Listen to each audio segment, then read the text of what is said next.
Bonjour à tous et bienvenue dans votre émission Mandarin TV Débat. Aujourd'hui, nous allons aborder un sujet philosophique. Il s'agit de présenter une vision du monde, celle de Pierre Teilhard de Chardin, une personnalité très connue au XXe siècle dans le monde. Il est prêtre jésuite français, chercheur, paléontologue, géologue et philosophe. Et surtout, il a vécu en Chine de 1923 à 1946. Pour aborder ce sujet, je suis avec Alex Wang, directeur Supplier Management et Innovation d'Orange Group. Il est aussi directeur général Orange Sourcing Consulting. Alex Wang, bonjour. Bonjour. Merci d'être venu jusqu'à nous. Alors pour commencer, est-ce que vous pouvez nous présenter Pierre Teilhard de Chardin? Oui, et merci beaucoup pour cette opportunité pour en parler. Je pense que contrairement à certaines, Teilhard de Chardin n'est pas du passé, c'est l'actualité, c'est même du futur. Donc Teilhard est né à Auvergne, à Sarcena, près de Orsine.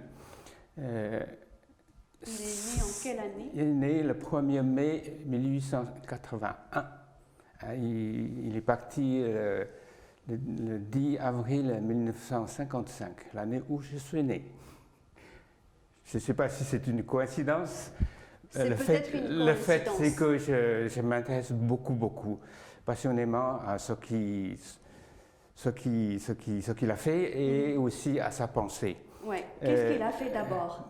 Peut-être avant ça, il faudrait donner une information, parce qu'il a une maman très pieuse, croyante, très pieuse, un papa qui intéressait beaucoup à la nature et les sciences de la nature. Donc, en fait, il a hérité les deux. Donc, la nature et la foi, la croyance.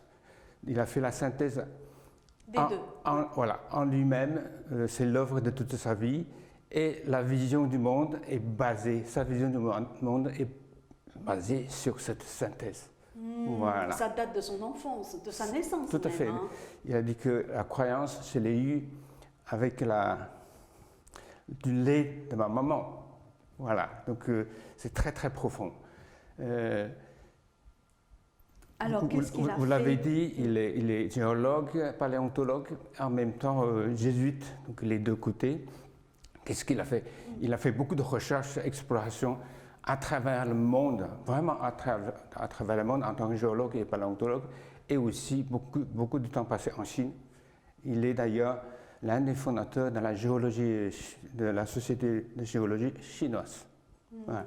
Il a participé également à la découverte de l'homme de Pékin. On y reviendra, tout à fait. L'homme de Pékin. Donc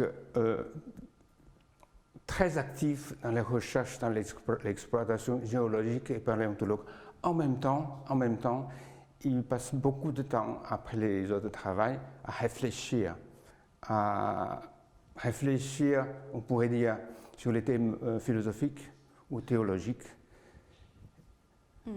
Et quelle est sa pensée philosophique et théologique, du coup? En grands traits, on pourrait dire que tout ce qu'on voit, ce monde, n'est pas fixe, n'est pas venu tout fait depuis le commencement jusqu'à maintenant.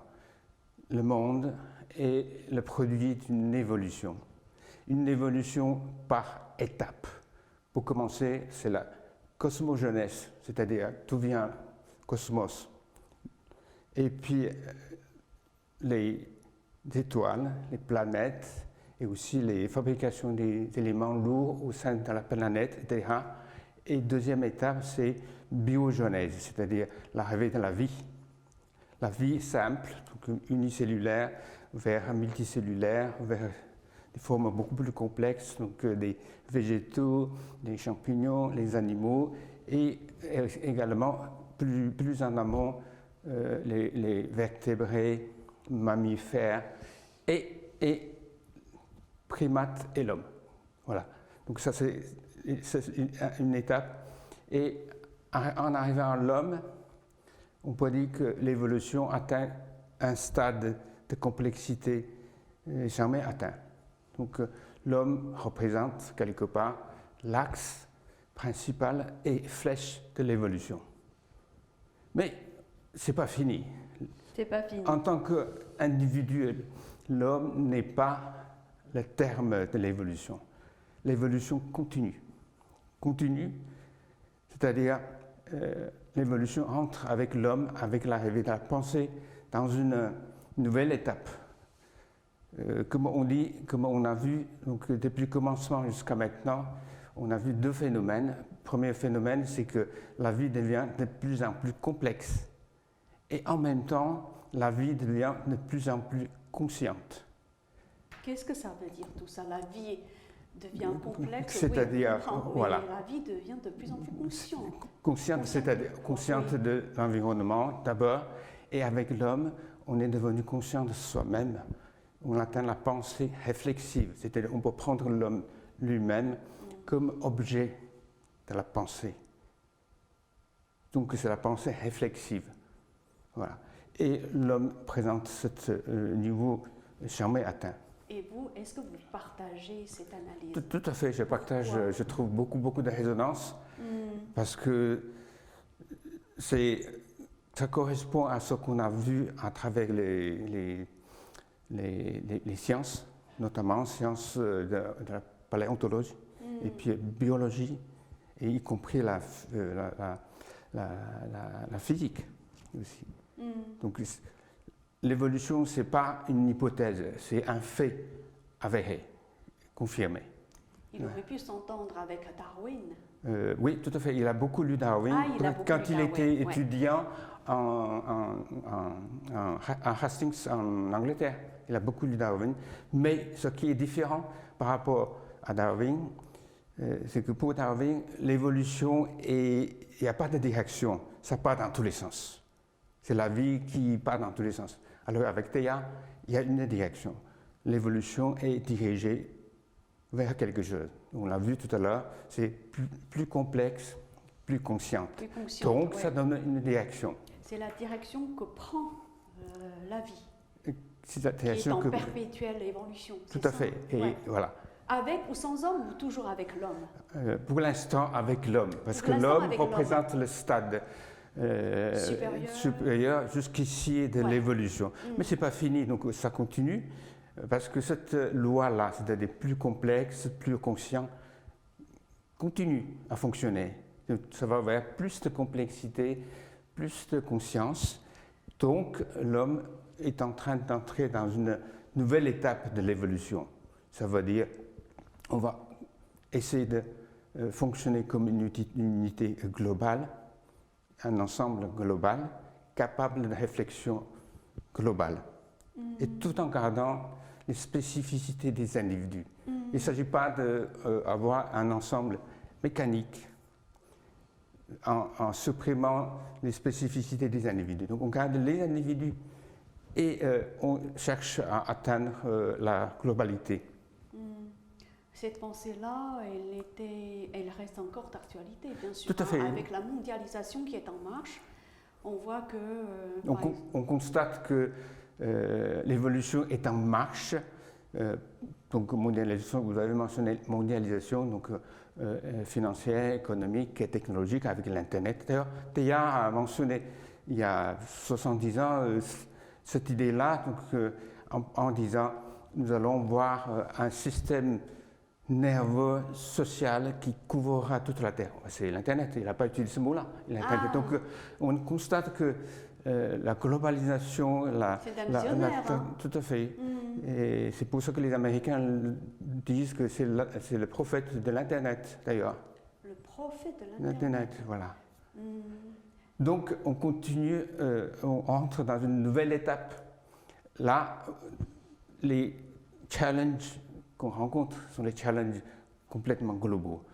C'est-à-dire, on ne peut plus résoudre ces problèmes-là, chacun dans son coin, dans son entreprise, dans son pays, dans sa région, etc. Il faut que tout le monde arrive à comprendre, à se mettre en... Voilà, tout à fait. Et pour pouvoir trouver des solutions, des pistes. Ensemble. Voilà, par exemple, écologie.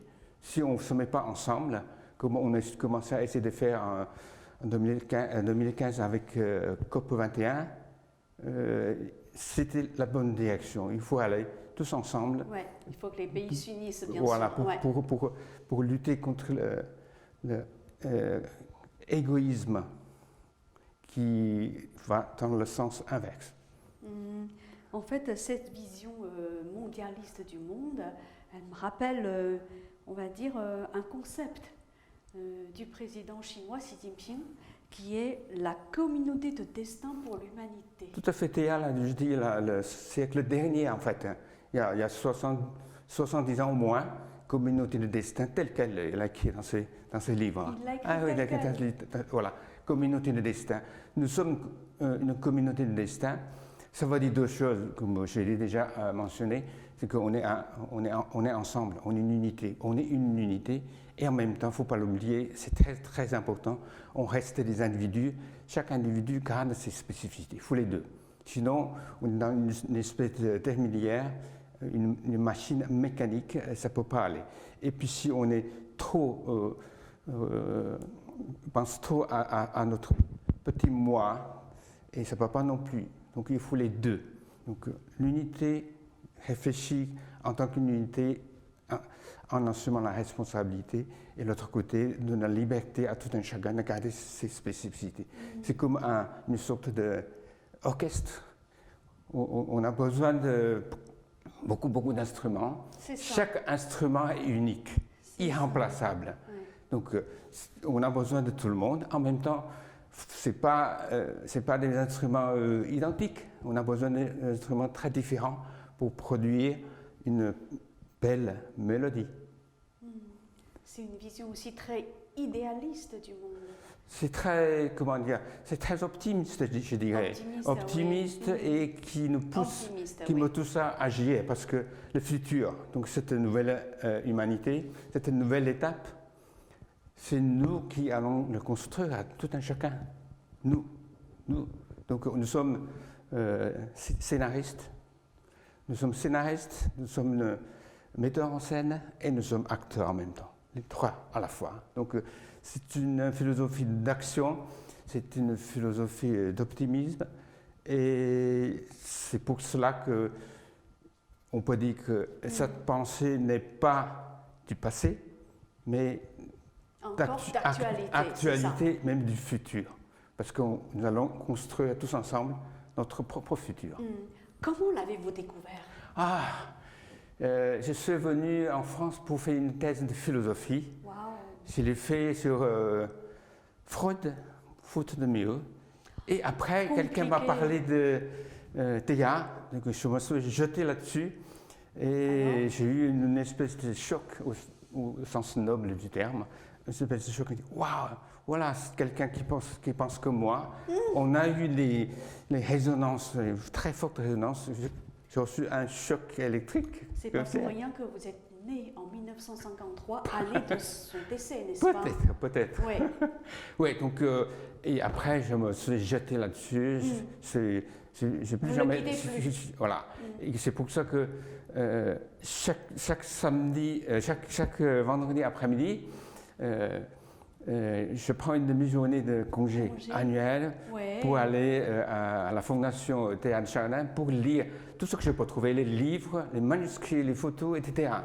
Vous avez dû lire tous les écrits sur lui, non? Oui. Qui existent en France. Et puis mon équipe a dit que, vendredi après-midi, Alex, c'est avec Théa.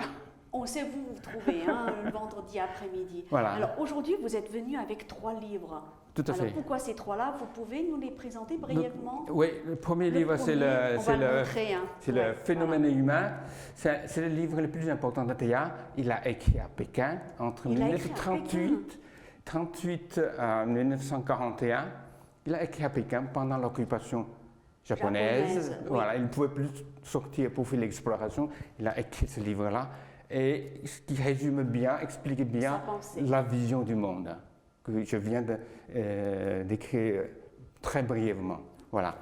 Et puis le deuxième livre, il a écrit également en Chine, le milieu divin, qui parle de la vie intérieure, mais au milieu divin. Voilà, le milieu divin, pour parler de la vie intérieure, c'est-à-dire comment on devrait vivre en tant qu'individu.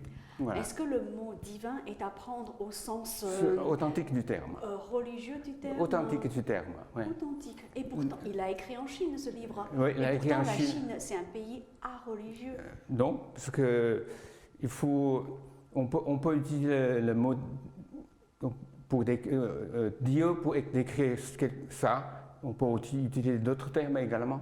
Ouais. Alex, est-ce que vous pouvez nous résumer ce deuxième livre? Parce que le premier, on sait que le premier livre, c'est une sorte de résumé de sa pensée. Hein. C'est sa pensée. Et ça aussi, c'est sa pensée. J'ai dit que, alors, ok, on a la vision du monde. Une vision évolutive du monde. Tout à fait. Après, on peut dire que, ok, ça c'est la théorie. Et après, dans le quotidien, dans la vie au quotidien, je fais autre chose. Non, il faut que ce soit cohérent. Voilà la vision et on va le mettre en pratique au niveau des individus. Mettre en pratique sa vision? Tout à fait, au niveau des individus. Comment mettre en pratique? Voilà, alors, donc j'ai choisi ces deux livres-là. Il y a 13 volumes, donc il a écrit 13 volumes. On peut les trouver, mais ces deux-là, elle est plus. D'après moi. Un exemple, comment mettre en pratique sa pensée du monde, par exemple? Par exemple, vous pouvez citer un exemple, oui? Oui, par exemple, ce qu'on est en train de faire déjà. Je pense que vous avez reçu la fondatrice d'une association écologique il n'y a pas très longtemps. Oui, c'est ça, voilà, oui, une chinoise qui a créé... Wang Lingqi. Voilà. Exactement. Voilà, vous la connaissez? Tout non, à fait. Vous avez lu le... Je la connaissais parce que je suis le président d'honneur de cette association. Ah, voilà un exemple. Je dis, voilà la théorie dit qu'on doit protéger notre terre, qu'elle est malade. Comment faire? On ne va pas attendre que tout le monde se mobilise pour donner un coup de main. Voilà ce bel exemple. Voilà. Alors, le troisième livre. Le troisième livre, c'est une biographie. Il y a beaucoup de biographies sur le théâtre. Celle-là est la plus récente et avec un point de vue très spécial, écrit par Edith de la Hérondière. Je commande la lecture, vraiment bien. Vous recommandez la lecture. Voilà. Pourquoi c'est bien alors? C'est parce que au lieu donc en plus des faits, des dates, etc., elle ajoute sa pensée à son analyse et sa passion là-dedans. Et donc vivante. Une biographie vivante. Vous recommandez ces 3 livres Tout à fait. Pour commencer, cet été, pendant les congés. Mais justement, on est en période de post-confinement, raison de plus pour en profiter pour, on va dire, lire au moins un de ces 3 livres, n'est-ce pas? À commencer par le premier. Oui. Ouais. Alors, lui, il a vécu en Chine. Hein. Il a vécu en Chine entre 23 et 46. C'est ça. Pourquoi il est allé en Chine? C'est une histoire très très compliquée. Au départ, c'était pour aller à Tianjin pour travailler avec un autre jésuite qui s'appelle Émile Licent pour les aider à classer les montagnes de fossiles qu'il a ramassées, surtout en Mongolie intérieure. Et après, pour la deuxième fois, on peut dire qu'il est parti là-bas dans une espèce d'exil. Parce que sa vision de l'évolution ne coïncidait pas complètement avec la vision de l'Église de l'époque. Donc on l'a envoyé là-bas pour éviter pour chasser. On ne peut pas dire complètement interdit, donc il ne peut plus enseigner, il ne peut plus éditer ses livres, il ne peut plus vivre en France. Donc, comme solution, on l'a trouvé, il est reparti. Mais pourquoi la Chine alors? Parce qu'il avait des amis?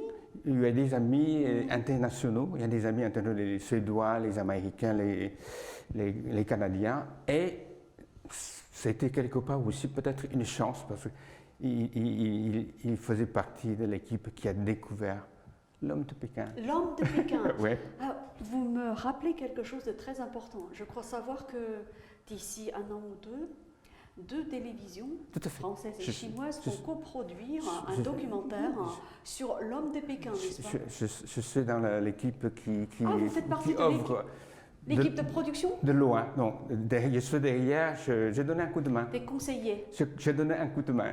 Et votre rôle alors? Quand c'est nécessaire, je Ouais. donne un coup de main. Votre rôle, pouvez-vous Ouais. le préciser? Non, je donne un coup de main quand c'est nécessaire C'est-à-dire, ouais. pour que les deux côtés puissent fonctionner de façon fluide ensemble. Ouais. Et ils vont produire quand alors finalement? Bah, l'année prochaine. L'année prochaine. Ils vont tourner l'année prochaine et ils vont sortir l'année prochaine. Ça va être magnifique. Surtout avec Yves Coppens et Ouais. Jacques Malata. Donc quelqu'un qui a déjà produit un documentaire magnifique. Donc l'Odyssée de l'espèce. Wow.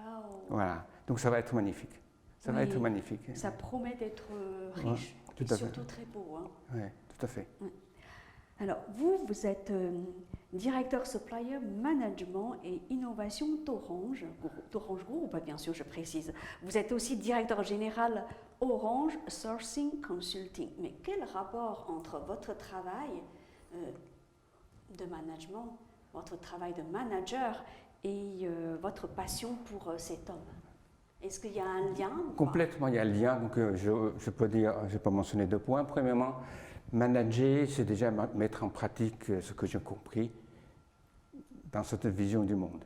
Manager, c'est pour réunir les individus, pour les amener plus haut. Comme disait Théa, tout ce qui monte converge pour unifier l'équipe, pour créer quelque chose de nouveau, pour créer une sorte de vie, de plus. Parce qu'une équipe, c'est une vie. Hein. Ça, c'est le management. Deuxièmement, concernant le contenu de mon travail, donc, je suis en charge aussi de responsabilité sociale en entreprise. Donc, c'est ça, c'est la protection de l'environnement, c'est l'économie circulaire, c'est le changement climatique, toutes ces choses-là, et droits de l'homme, etc. Avec notre supply chain, tous nos fournisseurs, hein, de A à Z. Donc, c'est lié à tout ça. Voilà. En fait, et puis aussi, je profite des voyages pour donner des conférences sur TIA et aussi avec les enfants en pour France parler. Ou en Chine? En France et en Chine, surtout en Chine. Surtout en Chine. Avec les enfants, avec les collégiens, avec les lycéens, pour parler du futur et la responsabilité de tout un chacun en tant que scénariste. Scénariste, oui. Metteur en scène et acteur. Pas seulement en tant que spectateur. Voilà, donc les enfants sont très intéressés. Je pense qu'on devrait commencer avec eux pour infuser, pour leur faire comprendre cette vision du monde. Parce que le monde, le futur, c'est eux qui vont le construire. Surtout eux. Donc, lors de son séjour en Chine, il a pu écrire 2 livres. Oui, non, il y a beaucoup de livres, il a écrit beaucoup de livres. 2 livres. Côté scientifique, il a écrit plein de livres, très connus dans le domaine géologique et paléontologue. Et côté philosophie, on a rassemblé tous ces livres en 13 tomes, pas complètement en Chine, mais la plupart ont été rédigés en Chine. Et beaucoup de notes et de textes très beaux et magnifiques. Mais est-ce qu'il est connu en Chine actuellement? Comme j'ai dit tout à l'heure, donc dans le domaine... à part les conférences, qu'est-ce que vous avez fait pour faire connaître cet homme? Oui, ça vient. Donc ça vient. On a, avec quelques amis, j'ai lancé une sorte d'initiative, c'est le retour de Théa en Chine. Retour spirituel de Théa en Chine. Voilà. Et j'ai créé presque une dizaine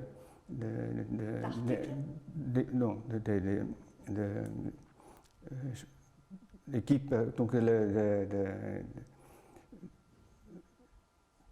discussion. Voilà. Une sorte de club de Théa, les amis de Théa. Je suis membre de l'association des amis de Théa en France. Je suis donc aussi coordinateur général des amis de Théa en Chine. Et qu'est-ce que vous faites alors au sein de ce club? Les amis de Théa. Fait connaître Théa, déjà. Ouais, faire connaître. Il faut faire connaître. C'est pas pour imposer la vision de Théa, fait connaître. Voilà, la vision de Théa. Après, c'est à tout un chacun de réfléchir, faire leur choix. Ce qui est important, c'est de dialoguer. Voilà.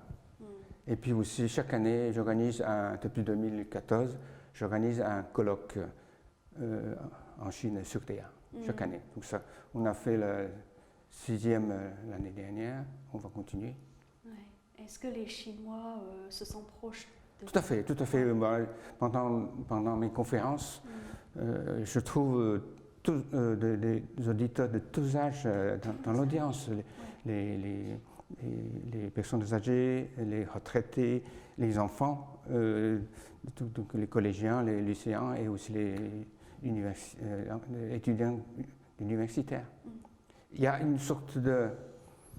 Disons que Théa n'était pas très connue en dehors des siècles des experts jusqu'à récemment, et là ça commence à connaître, à changer, et les Chinois commencent à lire les écrits de Théa. C'est pour ça que j'ai également traduit un livre, voilà, donc La place de l'homme dans la nature. Et puis aussi les autres amis aussi ont traduit des livres et on va continuer à le faire.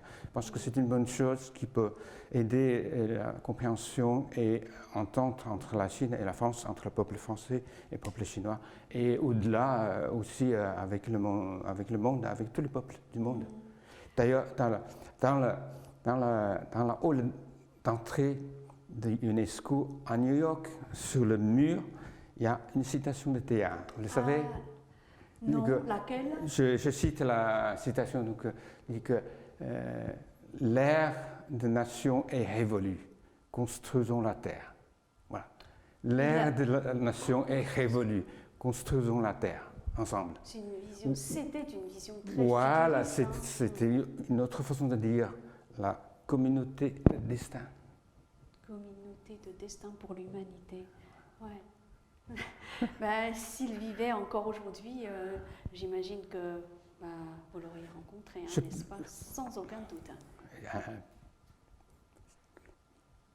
J'espère. Oui. Est-ce que Teilhard a pu influencer ou inspirer quelques personnalités importantes françaises, par exemple? Oh, il y en a plein. Lesquelles? Il y en a plein. Qui s'en inspirent? Oui, il y en a plein. Je pense que j'aurais du mal à les citer. Vraiment. Après son décès en 1955, Jean Mortier, sa secrétaire, a fait publier ses écrits. Et ça a provoqué une sorte comment dire, une sorte de phénomène. Beaucoup de gens se mettent à lire Teilhard. Et on pense qu'on devrait relire Teilhard, surtout vis-à-vis de ce qui se passe dans le monde au niveau mondial. Donc Teilhard n'est pas du passé, mais Teilhard reste une sorte de lumière qui peut nous aider à comprendre ce qui se passe dans le monde et trouver les moyens d'agir ensemble. Vous avez passé 20 ans à étudier Teilhard. Lire plutôt, à dialoguer avec Teilhard. Est-ce que vous avez envie de vous lancer dans une thèse sur Teilhard? Moi, j'en ai déjà 2 thèses. La philosophie, pas la troisième? Philosophie et l'ingénierie. Mais sur la base de vos 2 thèses précédentes, vous pouvez faire une thèse encore plus importante. Il a tout écrit, il a tout dit. Si, je plaisante. Il y a encore beaucoup de choses à étudier, surtout avec le développement de la technologie depuis son décès, l'Internet, l'intelligence artificielle, etc. Mais comment faire le lien entre Teilhard et, par exemple, la 5G? C'est peut-être une comparaison un peu hasardeuse. 5G fait partie de la connectivité globale pour aider à faciliter les communications avec plus de vitesse entre les peuples. Et pourtant... Et puis ça prendra du temps pour que tout le monde accepte. Et vous, en tant que directeur Supplier Management Innovation d'Orange Group, est-ce que vous êtes pour la technologie de la 5G, par exemple?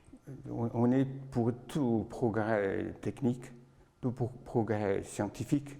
En même temps, ça ne veut pas dire qu'on doit adopter toutes les technologies d'emblée, parce que toute avancée technologique ne signifie pas le progrès sur le point de vue social. Il faut voir pourquoi faire, quelle est la valeur pour la vie, quelle est la valeur pour l'humanité. Il faut regarder les deux. C'est pas parce qu'on a la technologie on doit foncer là-dedans. Il faut regarder les deux, de trouver une sorte de juste milieu. Donc, pour mettre l'éthique et la valeur sociale là-dedans. Alors, Alex Wang, vous êtes venu pour faire connaître Teilhard à nos téléspectateurs. Un mot de conclusion maintenant? J'aimerais citer une phrase de Teilhard en guise de conclusion. Je peux?